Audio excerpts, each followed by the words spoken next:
Hi everybody, how's it going?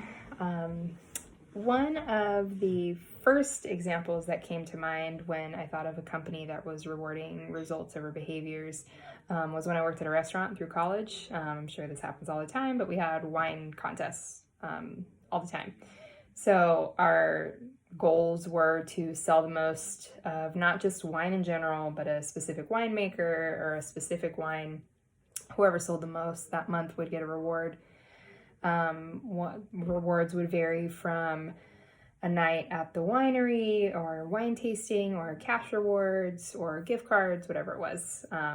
So I think what contests like those promoted was just everything is fair game.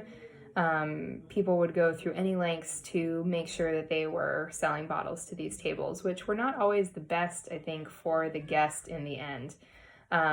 People were just kind of pushing stuff towards our guests and customers that I'm sure that a lot of people left with buyer's remorse, buyer's guilt, because it might not have been what they wanted. I think that a way more effective, efficient way would have been for management and supervisors to train the entire wait staff on behaviors, on tools, on tactics of just being a better wine salesperson. I'm sure that the guests could have probably left a lot happier if they felt that they were sold, the wine that they enjoyed was genuinely sold to them, was sold to them because it was the perfect pairing for their meal or because there was something special about it. I think that would have been a way more effective way. I don't think that it was extremely unethical, dishonest behavior, but it was definitely kind of sleazy looking back on it. I think that there could have been a way bigger benefit for the restaurant if their entire wait staff, all of their skill set was elevated, as opposed to one or two people being always the ones who won these contests. I think that if everyone got trained up to at least the next rung, like next minimum level of wine salesmanship, their sales probably would have gone way up, again, as opposed to just one or two.